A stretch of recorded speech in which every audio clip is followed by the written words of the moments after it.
오늘 우리에게 주시는 하나님의 말씀 보도록 하겠습니다. 구약성경 출애굽기 20장 3절 한 절 말씀입니다. 출애굽기 20장 3절의 말씀 제가 봉독드리겠습니다. 너는 나 외에는 다른 신들을 내게 두지 말라. 아멘. 하나님의 말씀입니다. 말씀을 위해 함께 기도드리겠습니다. 사랑의 하나님 아버지, 귀한 말씀 허락해 주신 감사합니다. 말씀을 통하여 하나님의 마음, 우리를 향한 그 진심을 알아갈 수 있도록 우리를 붙잡아 주시옵소서. 이 시간 온전히 성령으로 우리 모두를 이끌어 주실 줄 믿사옵고 예수 그리스도의 이름으로 기도드립니다. 아멘. 지난 몇 주간 놀라운 은혜를 선물로 받은 우리들이 그러면 어떠한 삶을 살아야 하는가에 대한 말씀을 로마서의 말씀을 통하여 나누어 보았습니다. 그리고 또 찾아봤습니다. 이런 상황 가운데서 우리에게 무엇을 원하고 계시는가, 어떠한 삶을 원하고 계시는가, 또 다른 말씀이 없는가 찾아보다가 발견을 해냈습니다. 구약에서도 그와 같은 말씀을 우리에게 주셨음을 보게 됩니다. 그것이 우리가 일명 십계명이라고 얘기하는 그 말씀인 것입니다. 우리가 십계명이 그것과 무슨 관계가 있겠나 싶은 생각을 하지만 그 상황과 환경이 너무 비슷합니다. 우리가 이런 구원이란 놀라운 은혜를 받은 것은 우리의 우리의 의의가 하나도 없이 전적인 선물로 받은 것이다 라고 말씀을 드렸습니다. 이스라엘의 출애굽기, 그 출애굽한 사건도 똑같은 구조를 갖고 있었다는 것입니다. 이스라엘이 우리가 죄와 사망의 권세에 매여 있었던 것처럼 애굽의 권세와 박해 가운데 눌려 있었습니다. 그런 가운데 그들이 그 애굽에서 탈출해내기 위해서 뭘 한 게 있었습니까? 할 줄 아는 게 있었습니까? 아니요. 하나도 이스라엘이 한 건 없습니다. 어떤 의도, 공도, 준비도 이스라엘 민족이 일도 한 게 없습니다. 하나님께서 전적으로 계획하시고 약속하시고 이루신 겁니다. 하나님이 모세를 태어나게 하시고 어려운 과정 가운데에서도 자라게 하시고 또한 훈련받게 하시고 다시금 그 모세를 불러들여서 이스라엘 민족을 데리고 나가게 하는 모든 여정 가운데 이스라엘이 생각하고 계획한 거 아무것도 없다는 얘기죠. 또 결정적으로 애굽이 그들을 내어놓을 수밖에 없었던 그 10가지 재앙을 보면 더 분명해지지 않습니까? 그 10가지 재앙으로 애굽이 큰 타격을 입게 되죠. 근데 그 10가지 재앙 중에 이스라엘 민족들이 거둔 게 있습니까? 하나도 거둔 게 없어요. 거둘 수도 없죠. 그들이 마지막 10번째 재앙 때 하나님께서 문설주의 양 피를 바르고 유월절 준비를 해서 가자, 그러면 그때 따라 나오면 된다, 이런 이제 명령을 내렸을 때 모두가 일사불란하게 다 순종을 했죠. 근데 솔직히 그거는 순종을 했다라기보다는 순종을 하지 않을 수 없는 상황을 하나님이 만들어 주신 거예요. 그들이 하나님을 경외한 게 아니고 경외하지 않으면 안 될 일들이 연속해서 있었다는 거예요. 모세를 순종하지 않을 수 없는 그런 상황을 하나님이 만들어 주신 거죠. 왜? 재앙의 첫 번째부터 9번째까지 얼마나 선택적이고 특별하게 이루어졌습니까? 이스라엘 민족이 있는 땅에는 그 재앙이 미치지 않았어요. 딱 선택적으로 그들만 보호해 주셨고 애굽 사람들만 하나님께서 계속 치신 거예요.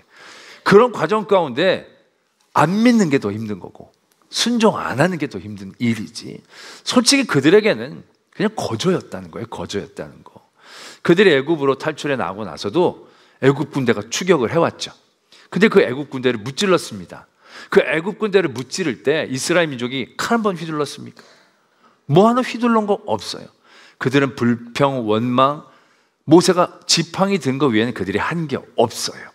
근데 하나에서부터 100까지 전적인 하나님의 개입과 역사와 도우심으로 그들이 그 강한 애굽에서 벗어날 수 있었다라는 사실이죠.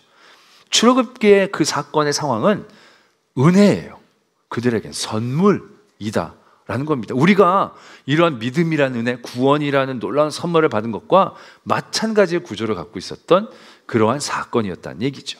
그리고 나서 그들이 광야에 나와서 3개월을 있다가 신의 광야에서 머물 때 하나님께서 그들에게 십계명을 주신 거예요.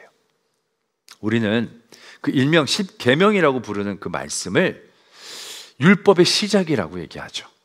그래서 율법은 지켜야 구원을 받고 법을 지켜야 의로운 것이고 법을 지켜야 벌을 받지 않은 어떤 조건처럼 우리가 인식하게 되어집니다. 그러다 보니까 십계명도 어떤 그런 조건과 법처럼 우리가 강하게 다가오게 되는데, 아까도 말씀을 드렸지만 로마서의 말씀을 드릴 때도 우리에게 선을 행하라, 사랑해라, 서로 베풀어라, 이런 얘기를 주시는 게 조건으로 우리에게 주시는 그런 말씀이었냐라는 얘기죠. 아니었다는 거예요. 이미 우리는 한량없는 은혜를 받은 거예요. 은혜를 받은 상태에서 뭐 더 은혜를 받기 위한 조건이 우리에게 필요한 게 아니라는 거예요. 이미 구원의 길은 우리에게 열렸는데 이걸 지키면 구원을 받고 안 지키면 멸망의 길로 가는 그런 조건의 얘기가 아니었다는 얘기죠. 그때 로마서의 말씀을 드리면서 제가 자주 드린 말씀이 뭡니까? 이건 구원을 지키는 어떤 조건이 아니라 구원을 온전히 누릴 수 있는 매뉴얼도 같은 말씀이라고, 그 은혜를 은혜되게 누릴 수 있는 방법을 가르쳐 주시는 그런 말씀이라고 제가 매번 말씀을 드렸습니다. 십계명이 이스라엘 민족에게 선포되었던 그 시점도 똑같은 상황인 거예요. 그들에겐 지금 말할 수 없는 은혜가 이미 임한 거예요. 그들에게는 또 다른 구원을 받기 위한 가나안 땅에 들어가기 위한 조건으로 십계명이 제시되면서 이거 지키지 않으면 안 돼, 이런 상황 가운데서 주시는 말씀이 아니라는 얘기예요. 놀라운 은혜를 받은 그들이 그 은혜를 제대로 누릴 수 있는 그 길을, 방법을 하나님께서 말씀해 주셔야 되는 그 타이밍에 우리가 말하는 일명 십계명이 선포되고 있다라는 얘기죠. 출애굽기 19장 5절 6절의 말씀에 보면요, 이제 하나님께서 이스라엘 민족에게 십계명을 주시기 직전에 모세를 통해 이스라엘 민족에게 이렇게 말하라고 당부를 하세요. 어떤 말씀을 하시느냐 하면, 세계가 다 내게 속하였나니 너희가 내 말을 잘 듣고 내 언약을 지키면 너희는 모든 민족 중에서 내 소유가 되겠고 너희가 내게 대하여 제사장 나라가 되며 거룩한 백성이 되리라. 너는 이 말을 이스라엘 자손에게 전할지니라 라고 말씀이 적혀 있습니다. 십계명을 주시는 의미가 분명하게 여기 표현되고 있는 거예요. 우리가 눈여겨보아야 할 것이, 우리는 어떤 신명기나 이런 말씀에 보면 너희가 순종하면 복을 받고 불순종하면 벌을 받고, 이러한 구도에서 우리가 뭔가 순종하고 지키는 게 조건처럼 많이 생각하게 되어지는데, 오늘 하나님께서 모세를 통해 이스라엘 민족에게 말씀하실 때 조건을 거시지 않았다는 사실에 주목해야 되는 거예요. 오늘 보면 너희들이 잘 지키면 너희들은 제사장 나라가 되고 거룩한 백성이 될 것이다, 딱 여기까지만 얘기하세요. 안 지키면 너희들 버릴 거야, 안 지키면 다시 애굽으로 보낼 거야, 안 지키면 가나안 땅에 못 들어가, 이런 조건을 여기에 거시지 않았다는 얘기예요. 무엇을 의미하는 것입니까? 하나님께서 그들에게 주신 은혜가 그들에게도 온전하게 실현될 수 있는 그 방법을 얘기해 주신 거예요. 이제 그들을 애굽에서 건져내셔 주셨지만 그것이 하나님이 주신 은혜가 다가 아니고, 거기에서 그들이 더 그 은혜를 온전히 누려서 제사장 나라가 되고 거룩한 민족이 되어지는 그 길과 방법에 대하여 하나님께서 말씀해 주고 싶어 하신다는 얘기죠. 그리고 출애굽기 20장에 십계명의 말씀, 우리가 계명이라고 얘기한 거지 십계명이라고 말씀 적고 있지 않아요. 그런 10가지 하나님의 말씀이 우리에게 선포되어지는 것을 보게 됩니다. 그 첫 번째, 너는 나 외에 다른 신들을 내게 두지 말라.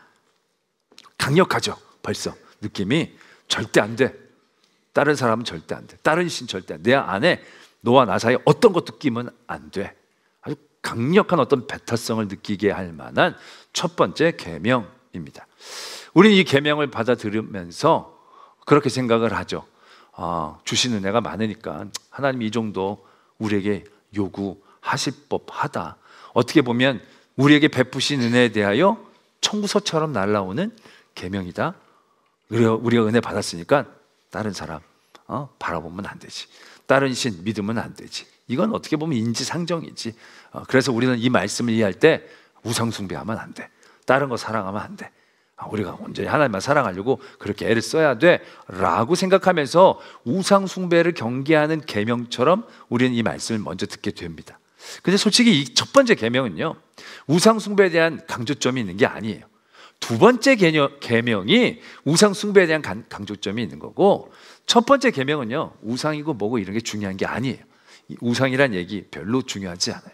여기서 중요한 건 너와 나라는 관계에 집중해야 한다라는 거예요. 오늘 이스라엘 민족이 출애굽을 한 상태에서 그들이 누리게 되어지는 가장 큰 복이 무엇일까요? 그들이 출애굽할 때 그들이 얻게 되어지는 가장 큰 복이 어떠한 복이겠습니까? 그들이 430년 동안 종살이를 하면서 얼마나 많은 박해, 자유를 잃고 핍박을 받고 그러고 살았습니까? 근데 그들이 그 애굽의 손에서 벗어난 거예요. 그러니까 그들이 누린 가장 큰 출애굽의 복은 해방이에요. 자유예요. 그러한 그들의 누림이 가장 큰 복이라고 생각할 수 있어요.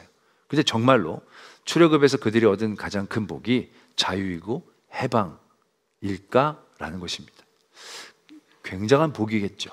근데 이게 복이요, 별로 능력이 없어요. 이 복이 그렇게 효력이 없어요. 왜요? 그들이 나중에 물이 없게 되니까, 그들이 음식이 없게 되니까, 고기를 먹지 못하게 되니까 그들이 뭐라고 얘기했는지 한번 떠올릴 수 있지 않습니까? 그들이 이렇게 얘기합니다. 애굽에 있었을 때가 더 좋았다. 이게 말이에요, 방구예요? 그들이 그 억압 가운데, 핍박 가운데 정말 괴로워하면서 여기서 벗어나게 해달라고 아우성쳐서 벗어났으면 그 자유와 해방은 그들에게 놀라운 가장 큰 복이 되어져야 하잖아요. 근데 그들이 배고픔 앞에서도요, 그 복은 능력을 발휘하지 못해요. 목마름에서도 그 복은 그들에게 만족을 주지 못해요. 내가 배가 고프지만 배고픈 자유인이 낫지 배부른 종이 낫겠냐 라고 얘기하지 못하는 거예요. 사람들은 자기 어려움 가운데서 애굽의 부뚜막에 옆에 있었을 때가 훨씬 좋았다라고 말도 안 되는 얘기를 하게 되어지는 것을 떠올리게 됩니다. 그들은 자유와 해방이 출애굽의 가장 큰 복인 줄로 생각했지만 그 복은 생각보다 그렇게 영향력이, 그렇게 능력이, 그렇게 깊이가 깊은 복이 아니었다는 사실이죠. 그렇다면 그들이 출애굽을 통해서 얻게 되는 가장 큰 복이 뭡니까? 그건 2절에 이렇게 적혀져 있습니다. 나는 너를 애굽 땅 종되었던 집에서 인도하여 낸 내 하나님 여호와이니라. 그 전까지 그들에게 하나님은 그 하나님, 그냥 저 멀리 계신 신과도 같은 존재였을 것입니다. 그들은 하나님 앞에 자신을 생각하기에는 이시나 댐이었을 거예요. 그들 뭔가 존재는 하지만 관계를 깊이 깨달을 수 없는 그런 시간들이었다는 얘기죠. 근데 출애굽을 통해서 완전히 바뀌는 거예요. 출애굽을 통해서 하나님이 얘기해 주시는 거예요. 이시나 댐이 아니라 유라고 우리를 얘기하는 거예요. 너라고 얘기하는 거예요. 그때부터 비로소 우리와 하나님과의 관계가 생기기 시작했다는 거죠. 친밀함이 그곳에서부터 되어지기 시작했다는 거예요. 이스라엘이 출애굽에서 얻은 가장 큰 복은 그런 하나님의 관계를 얻은 거예요. 하나님이 나의 하나님이 되어지신 거고, 우리가 하나님의 백성이 되어진 게 출애굽을 통하여 그들이 누리게 된 가장 큰 복이에요. 왜? 이 복이 그들이 배고플 때에도 나의 하나님 되신 하나님이 먹을 것을 주셨고, 그들이 잘못했을 때에도 하나님, 나의 하나님이 그들을 쳐 훈련하시고 성숙하게 해주시고, 그 나의 하나님은 어떤 상황과 환경 가운데에서도 나를 떠나지 않고 그 관계가 나를 지키고 깨트리고 세우고 이끌고 가는 가장 강력한 복이었다는 사실이다라는 얘기죠. 그 강력한 출애굽에서의 그들이 누린 가장 큰 복, 그 복을 지키는 첫 번째가 바로 뭐냐? 바로 1번이라는 거예요. 너희 앞에 나 외에 다른 신을 두지 말라. 너와 나의 관계에 더욱더 집중하자는 거예요. 다른 복, 그런 거 챙기면 너희들 오히려 손해인 거예요. 우리가 가장 먼저 집중해야 될 것은 너와 나 사이에 그 어떤 것도 끼게 해서는 안 되는 거야. 그래야 우리 관계가 유지되어지는 것이야 라고 말씀하고 싶어 하신다라는 얘기죠. 우리가 십계명의 말씀이 적혀있는 또 다른 말씀을 찾게 됩니다. 그게 신명기 5장이에요. 신명기 5장에는 이제 모세가 이스라엘 민족이, 이건 이제 석 달 만에 받은 말씀이고, 이제 40년 뒤에 이스라엘 민족이 가나안 땅으로 들어가기 직전에 다시 한번 하나님의 말씀을 그들에게 선포하는 그 말씀이 신명기예요. 그래서 신명기 5장에 십계명을 다시 언급합니다. 그리고 나서 그 십계명이 끝난 다음에 6장으로 넘어가면서 6장에서부터 첫 시작이 어떻게 되어지느냐면 어떻게 보면 십계명에 대한 어떤 해설과 풀이처럼 우리에게 말씀이 주어집니다. 그때 첫 번째로 우리에게 주어진 말씀이 뭐냐? 우리가 너무 잘 아는 말씀, 쉐마라고 일컫는 말씀이 선포되기 시작합니다. 4절부터 이렇게 되어집니다. 이스라엘아 들으라. 우리 하나님 여호와는 오직 유일한 여호와이시니 너는 마음을 다하고 뜻을 다하고 힘을 다하여 내 하나님 여호와를 사랑하라. 하나님은 유일한 하나님이십니다. 그 하나님과 우리의 관계가 유지되려면 어떻게 해야 하는가? 말씀은 이렇게 가르치고 계시죠.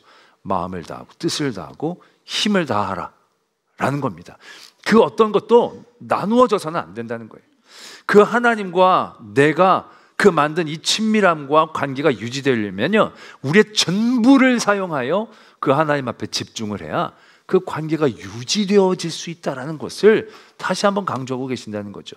말씀이 그 다음에 이어집니다. 내가 너에게 명하는 이 말씀을 너는 마음에 새기고 내 자녀에게 부지런히 가르치며 집에 앉았을 때에든지 길을 갈 때에든지 누워있을 때에든지 일어날 때에든지 이 말씀을 강론할 것이며 너는 또 그것을 내 손목에 메어 기호를 삼고 내 미간에 붙여 표를 삼고 또 내 집 문설주와 바깥문에 기록할지니라. 삶의 틈을 만들지 않고 모든 삶의 자리에 그 하나님을 사랑하고 하나님 앞에 전부로 나가야 한다는 얘기들을 채우라고 말씀하고 계신다는 거예요. 앉았을 때든지 서 있을 때든지 마음에 새기고 또 자녀에게 가르치라는 건 이건 교육적인 얘기만 하는 게 아니라 그것을 가르치는 교육자도 그 생각으로 가득 차 있어야만 가능한, 갈 때든지 설 때든지 있을 때든지 뭐 누웠을 때 빈틈이 없어요. 내 손목에 내 미간에 문설주에 바깥문에 그 모든 나의 삶의 자리에 그 하나님을 전부로 사랑해야 한다는 말씀을 적고 채우게 하신다는 거죠. 왜? 그렇게 해야만 우리가 하나님이 나의 하나님이 되신 그 놀라운 관계를 유지해낼 수 있기 때문에 그렇다라는 것입니다. 아니 꼭 그렇게까지 사랑해야 합니까? 그렇게 안 해도 우리는 충분히 사랑할 수 있을 것 같은데, 전부 안 하고 많이만 해도 우리는 충분히 하나님을 사랑하는 것 같은데 라고 생각할 수 있지만 과연 그럴까라는 것입니다. 이스라엘 민족이 가나안 땅으로 들어가서 우상을 숭배하기 시작합니다. 우리는 그때 이스라엘 민족이 다 버리고 우상만 숭배한 것처럼 생각하죠. 그렇지 않습니다. 이스라엘 민족이 하나님도 섬기고 우상도 섬기기 시작한 거예요. 우상은 섬겼다라기보다는 우상을 배웠다라고 얘기하는 게 맞겠죠.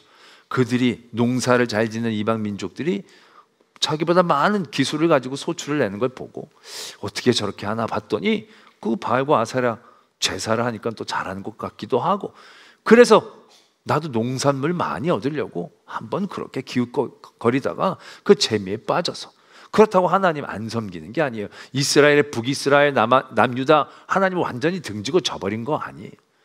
성전은 있었고 하나님을 섬겼어요. 그러나 그들의 마음이 나뉘어졌어요.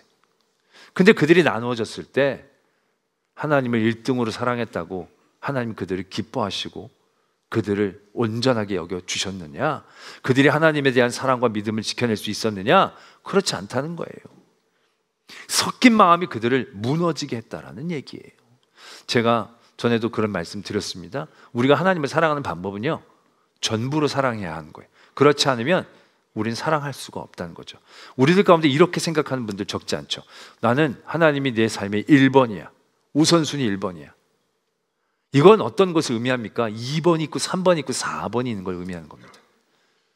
여러분들 가운데 우선순위 1번이 하나님이 아닌 분들은 아무도 없을 겁니다. 아멘. 그래도 양심이 있고 생각이 있고 멍청하지 않으면 하나님 무조건 1번인 건 사실이에요. 그러면 2번도 있을 거예요. 그 여러분들의 삶에 2번 한번 생각해 보세요. 그리고 제가 한번 다시 묻습니다. 여러분들이 그렇다면 여러분들의 삶에 1번을 향한 마음과 1번을 향한 시간은 얼마나 됩니까? 여러분들이 2번이 건강이라고 하면 건강 굉장히 신경 쓰겠죠. 이런 분들은 하루에 정기적으로 약도 비타민 이런 것도 잘 챙겨 먹고 운동도 정기적으로 하루에 1시간씩은 늘 하실 겁니다. 산책을 하든 뭘 하든 늘 건강을 위해 그렇게 시간을 사용하실 겁니다. 자, 그렇다면 여러분들의 1번이라고 얘기하는 하나님을 향하여 여러분들 하루에 얼마나 시간을 사용하십니까? 얼마나 할애하십니까?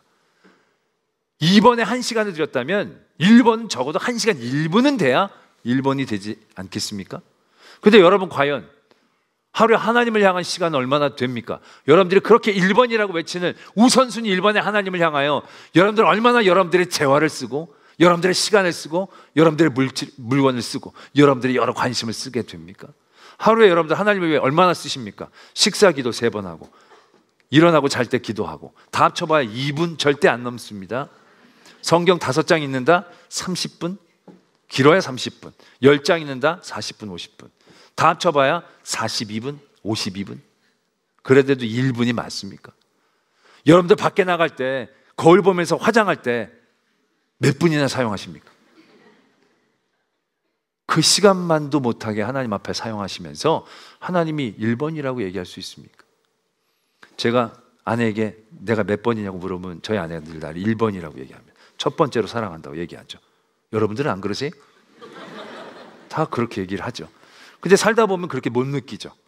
1번이 아니라 한 4번, 5번 정도로 밀린 느낌을 많이 받아요. 그 토로하죠. 나 1번이라면서 왜 내가 1번인 것 같지 않냐고. 그러면 아내 얘기하죠. 2번, 3번, 4번이 워낙 손이 많이 가고 걔네들은 막 아우성치고 하니까 걔네들 하다 보면 당신이 잘 알아서 하니까 그러다 보니까 그런 거지만 여전히 1번 당신이야 라고 얘기를 하죠. 여러분들이 하나님이 1번이라고 얘기하지만 세상은 그렇게 호락호락하지 않습니다. 세상은 여러분들이 1번을 향하게 두지를 않습니다. 마음은 1번에 있을지라도 1번을 향하여 나가게 하지 않습니다. 왜? 1번은 보채지 아니하십니다. 여러분들을 흔들지 않습니다. 여러분들 미혹하지 않습니다. 늘 여러분들이 기다립니다. 그런데 2번, 3번, 4번, 5번은 늘 우리를 붙잡습니다. 늘 우리를 흔들고요. 우리를 늘 미혹합니다. 그런 구도에서 1번은 절대로 우리의 삶의 1번으로 남을 수 없게 되는 겁니다. 그래서 하나님은 그 관계를 지키기 위해 그 길을 알려주시는 겁니다.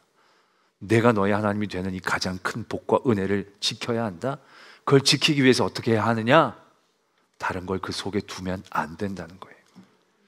나를 전부로 사랑하고 나를 전부로 믿고 신뢰를 해야 그 안에서 그 모든 것들이 이루어질 수 있다라는 그 길을 우리에게 가르쳐주고 계신다라는 것입니다. 그래서 마음을 다하고 힘을 다하고 뜻을 다하지 않으면 우리는 금방 세상의 것에 2번에 3번에 4번에 끌려 현혹되고 말 것입니다. 그래서 이 신명기 말씀에 보면 뒤변에 너희들 편할 때도 조심해야 되고 이방 여인과도 결혼하지 말아야 돼.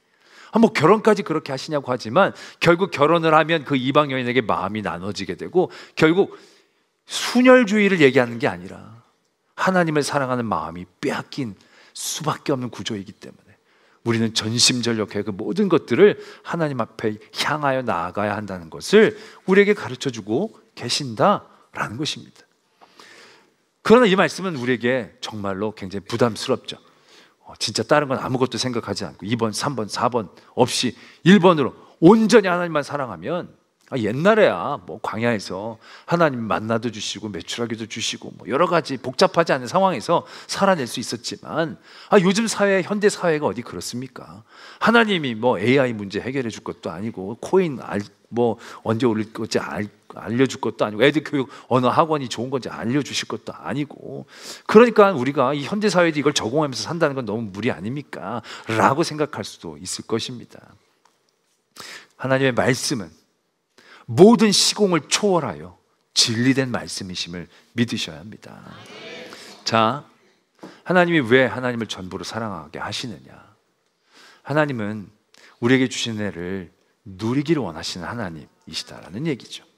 우리가 하나님을 전부로 사랑해야 된다는 건 다 버리고 아무것도 안 하고 산속에 수도사처럼 있어야 된다는 걸 의미하는 게 아니에요. 다 해요.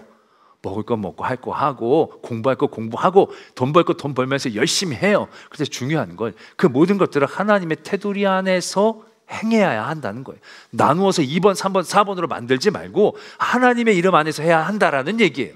근데 이게 그럼 무슨 얘기냐? 이것과 이것의 차이가 뭐냐? 완전한 차이를 나눠요.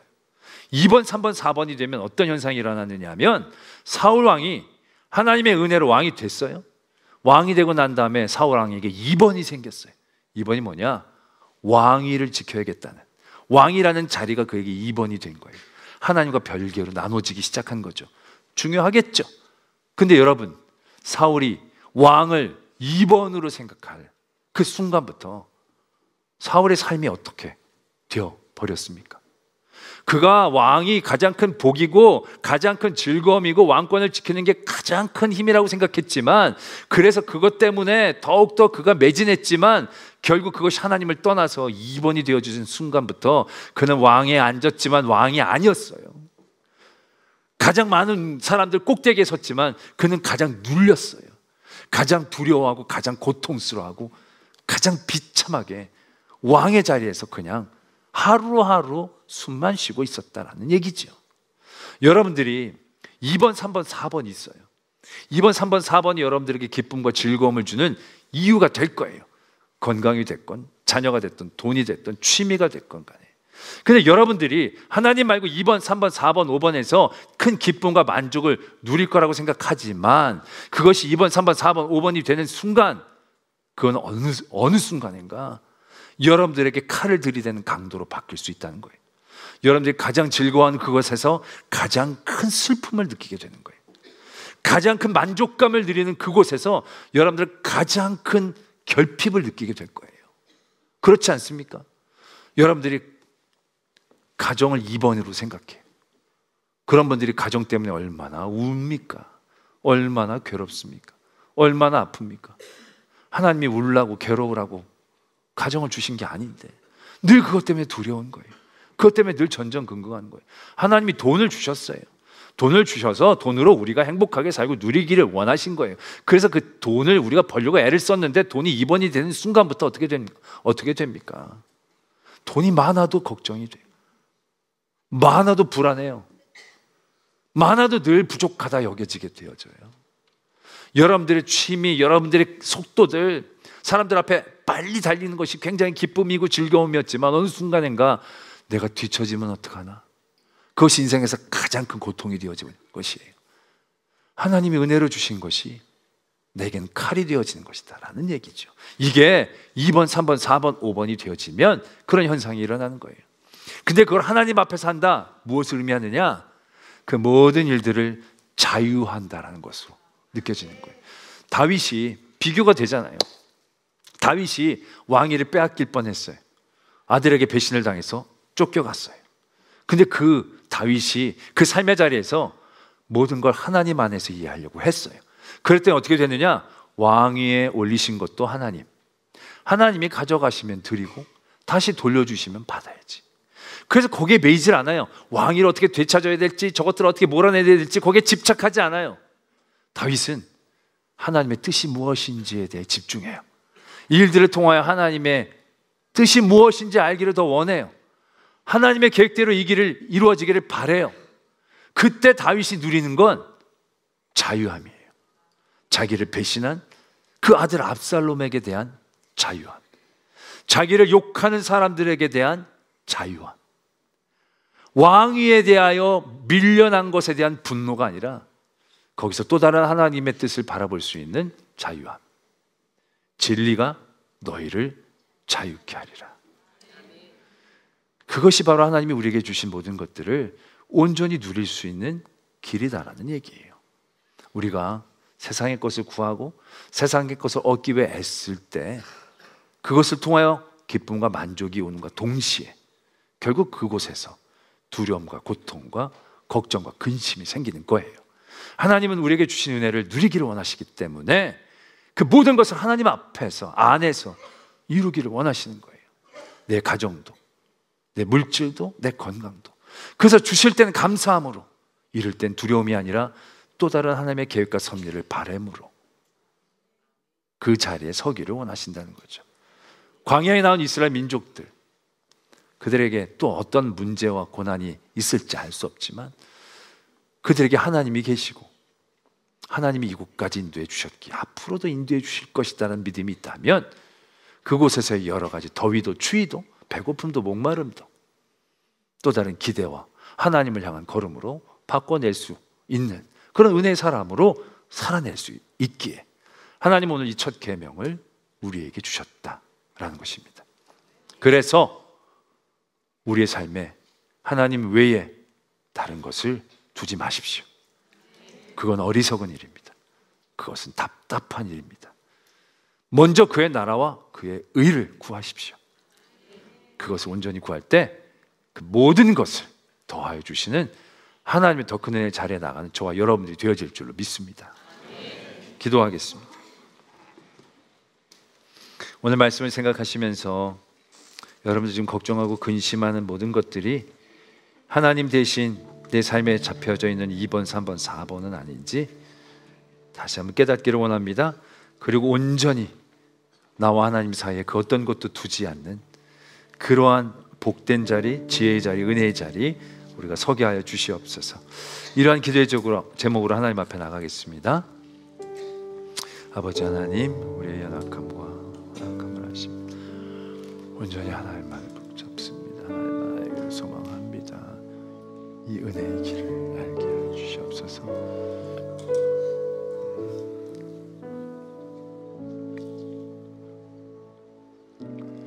나 외에 다른 신을 내게 두지 말라라는 이 말씀을 우린 무거운 짐처럼 법처럼 받아들였지만 이 말씀이 우리에게 주신 놀라운 은혜를 누리는 그 길과 방법임을 깨닫게 되어집니다. 하나님, 하나님의 나라와 의를 구하고 마음과 힘과 정성과 뜻을 다해 하나님을 사랑할 때 하나님의 더 큰 은혜를 누리는 그곳에 있게 하여 주시옵소서. 믿사오며 예수 그리스도의 이름으로 기도드립니다. 아멘.